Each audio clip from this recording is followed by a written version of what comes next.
சொல்கிறாங்க, ஒத்துழைப்பே இல்லைங்கிறது அவர் ரெக்கார்ட் பண்ணி கோர்ட்டில் வந்து ரிப்போர்ட் சப்மிட் பண்ணியிருக்காரு.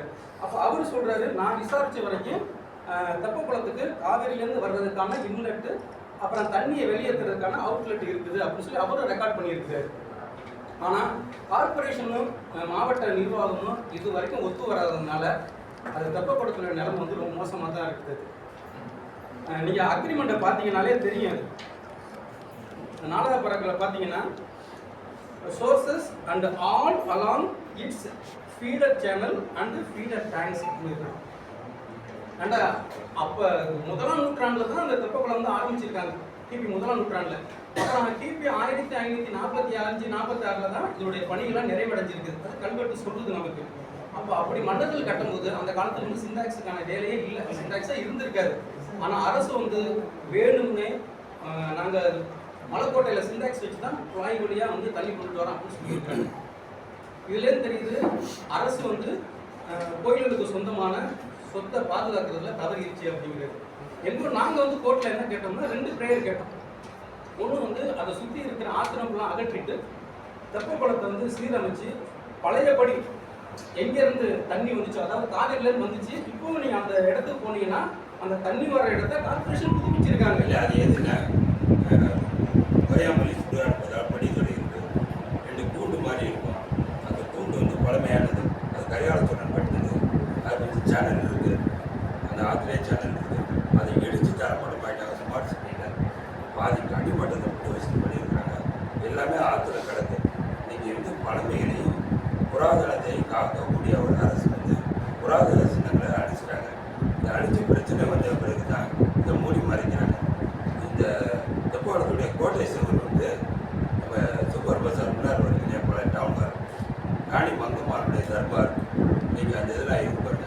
அது மிகப்பெரிய ஒரு காம்பவுண்ட் சுவர் இருக்குது.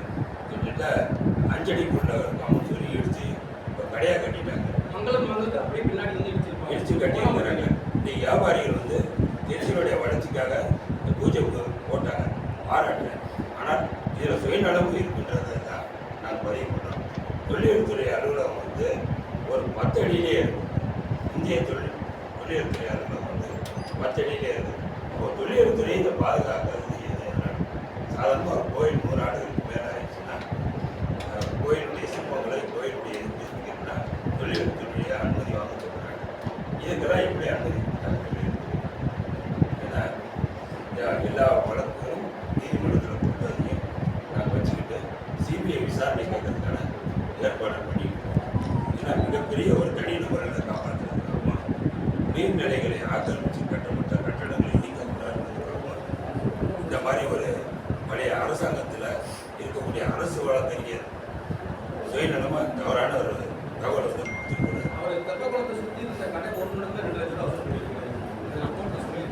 கோர்ட்டில் சொல்லியிருக்கோம்.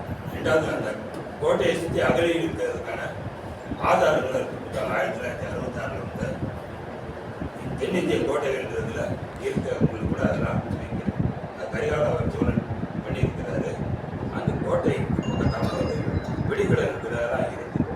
அந்த காலத்தில் நீராழி மண்டபம் இருக்குது. அந்த மண்டபத்தில் பார்த்தீங்கன்னா மண்டபத்தின் மேலேயே வாட்சிக்கடை விளம்பரம் போட்டிருக்காங்க. யார் அதுக்கு அனுமதி கொடுத்தாங்க?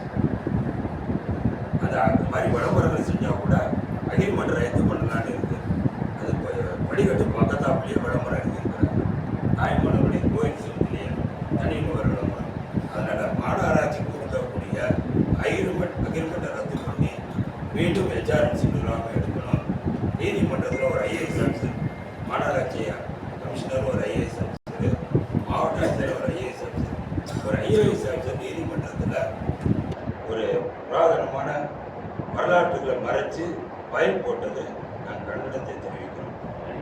தெரிவிக்கிறது மட்டும் இல்லாமல் இது குறித்து அந்த தொழில்துறையும் நடவடிக்கை எடுக்காது கண்டித்து சிபிஐ விசாரணை கொண்டு விரைவில் வழக்கு போடுவாங்க. இன்னொன்று என்னன்னா, திருச்சி கார்பரேஷன் சரி, மாவட்ட நிர்வாகம் சரி, அப்படி ஒரு சேனல் வந்து காவிரியிலேருந்து தெப்பக்குளத்துக்கு வரல அப்படின்னு சொல்கிறாங்க. ஆனால் அவங்களே பார்த்தீங்கன்னா இந்த ஹிந்து பத்திரிகையில் ரிப்போர்ட் ஆகிருக்கு. அவங்களே வந்து ஹிந்து பத்திரிகைக்கு கொடுத்துருக்காங்க. நாங்கள் காவிரியிலேருந்து தெப்பக்குளத்துக்கு வர சேனலை வந்து லேட்டஸ்ட் டெக்னாலஜியை பயன்படுத்தி நாங்கள் வீட்டு எடுப்போம் அப்படின்னு சொல்லி கொடுத்துருக்காங்க. இது 2023 ரிப்போர்ட் ஆனது. அப்போ பத்திரிக்கையில் ஒரு செய்தியும் கோர்ட்டில் ஒரு செய்தியும் சொல்கிறாங்க. இதனால தான் வந்து இந்த அளவுக்கு வந்துட்டு பெத்தவங்க இருக்கனால தான் இன்னைக்கு ஆயிரக்கணக்கான கோயில் நம்ம இழந்துட்டு இருக்கோம்.